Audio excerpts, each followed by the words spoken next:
আমরা জিতবো, কোনো কন্টেস্টই হবে না।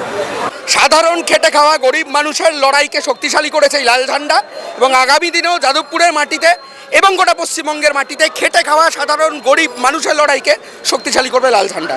গ্যাসের দাম বৃদ্ধি, এসআইআর এর নামে মানুষে হয়রানি সৃষ্টি করেছে, এগুলোকে সামনে রেখে আমরা এই সিপিআইএম এর পক্ষ থেকে সর্বোচ্চ লড়াই দেবো এবং এই লড়াই জিতবো। অনেকে আছে বা এরকম বলবে শূন্য এই সেই, কিন্তু বিষয়টা হচ্ছে যে আমাদের নিজেদের যেই দাবি, যেই বেসিক ইস্যু, আমাদের প্রত্যেক দিনের রুটি রুজির দাবি, সেই দাবিটায় লক্ষ্য রেখে আমাদের এগিয়ে যাওয়া।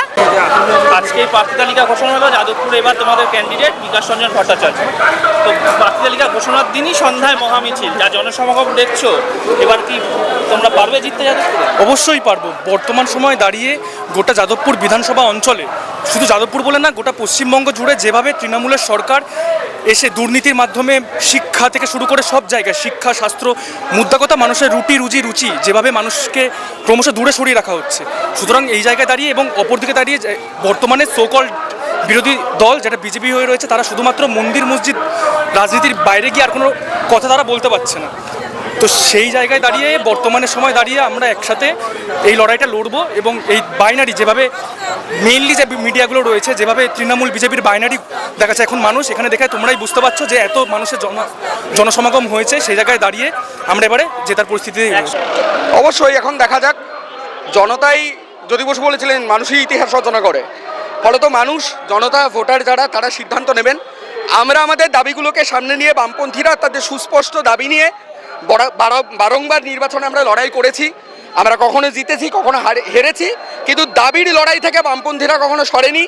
সাধারণ খেটে খাওয়া গরিব মানুষের লড়াইকে শক্তিশালী করেছে এই লাল ঝান্ডা, এবং আগামী দিনেও যাদবপুরের মাটিতে এবং গোটা পশ্চিমবঙ্গের মাটিতে খেটে খাওয়া সাধারণ গরিব মানুষের লড়াইকে শক্তিশালী করবে লাল ঝান্ডা।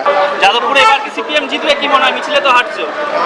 অবশ্যই জিতবে না কেন, যখন মানুষ আমাদের পাশে আছে, এই মিছিল দেখে যখন তোমরা বুঝতেই পারছো, তখন অবশ্যই আমরা আশাবাদী যে আমরা জিতবো। কারণ যা আমাদের এখন বেসিক ইস্যু, সেই ইস্যু নিয়ে সিপিআইএম লড়ছে।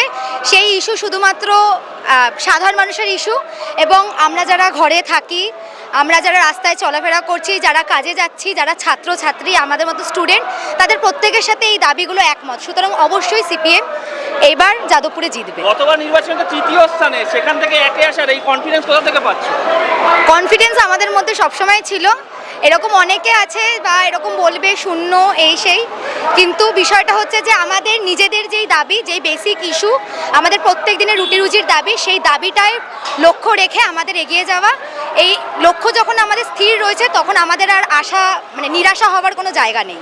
এই যাদবপুরের মাটি হচ্ছে লড়াইয়ের মাটি, এবং যে ইস্যুগুলোকে সামনে রেখে সিপিআইএম লড়াই করছে, এই ইস্যুগুলোই আমাদেরকে কনফিডেন্স জুগিয়েছে এই লড়াইটা লড়বার এবং এই লড়াইটা জিতবার। এই প্রতিদিনকার মানুষের রুটি রুজির প্রশ্ন চিহ্ন যে পড়েছে, এই গ্যাসের দাম বৃদ্ধি, এসআইআর এর নামে মানুষে হয়রানি সৃষ্টি করেছে, এগুলোকে সামনে রেখে আমরা এই সিপিআইএম এর পক্ষ থেকে সর্বোচ্চ লড়াই দেবো এবং এই লড়াই জিতবো। শেষ কটা নির্বাচনে থার্ড হয়েছে তোমরা, সেখান থেকে জেতার মানে আত্মবিশ্বাস, ফার্স্ট হওয়ার স্বপ্নটা দেখছো কিভাবে তোমরা? এই স্বপ্ন তো আমাদের এই জনগণই জুগিয়েছে, স্বপ্ন দেখতে শিখিয়েছে এই লড়াইয়ের মাটি, এখানকার মানুষ। এই মানুষ আমাদেরকে সাড়া দিয়েছে, এই মানুষ আমাদেরকে আশ্বাস দিয়েছে তারা আমাদের সাথে থাকবে, এই লড়াইতে থাকবে। এই কারণেই আমরা আত্মবিশ্বাসী। আমরা জিতবো, কোনো কন্টেস্টই হবে না, কিচ্ছু হবে না। তৃণমূল সব জায়গায় দেওয়াল নিয়ে নিয়েছে, কাউকে কোনো দেওয়াল লিখতে দেবে না। আমরা মনে করি আমাদের যারা প্রার্থী তারা মানুষের বুকে আছে, দেওয়ালে আমাদের খুব একটা দরকার নেই। আমরা খুব আত্মবিশ্বাসী, আমরা জিতবো যাদবপুর। শেষ কটা নির্বাচনে তোমরা এখানে থার্ড, সেখান থেকে জিতবো, এই কনফিডেন্সটা কি করে বলছো? কেন বলবো না কেন? তৃণমূল বিজেপি যে জায়গায় দাঁড়িয়ে আছে, আমরা প্রথম থেকে বলে আসছিলাম যে তৃণমূল এবং বিজেপির মধ্যে বোঝাপড়া আছে। সত্যি কি বিজেপি সরকার গঠন করতে চায়? মানুষ বলছে বিজেপি যদি সরকার গঠন করতে চাইতো, তাহলে এমন অনেক ইস্যু ছিল বিজেপির কাছে তৃণমূলের বিরুদ্ধে, যেটা নিয়ে তারা অনেক কিছু করতে পারতো। কিন্তু আমরা দেখলাম যে তৃণমূল সরকারে আছে শুধুমাত্র বিজেপি তার পেছনে আছে বলে, এবং বিজেপিও রাজ্যে দ্বিতীয় কারণ তৃণমূল আছে বলে।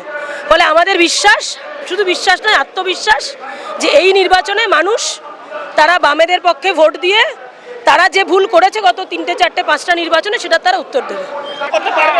অবশ্যই পারবে, এবার অবশ্যই পারবে। চারিদিকের পরিস্থিতি দেখা যাচ্ছে, একদিকে রাজ্যটাকে তৃণমূল লুটছে, অন্যদিকে কেন্দ্রটাকে বিজেপি লুটছে, সেখানে মানুষের বামপন্থীদের প্রতি আস্থা ফিরছে, এটা খুব স্বাভাবিক।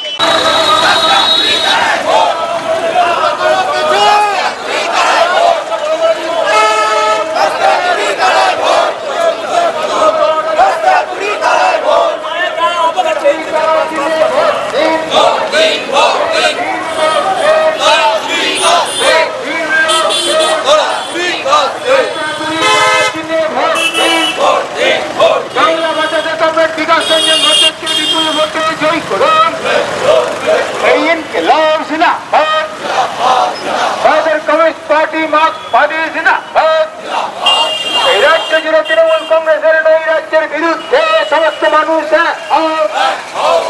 এই রাজ্যে সর্বস্তরের দুর্নীতির বিরুদ্ধে সমস্ত মানুষ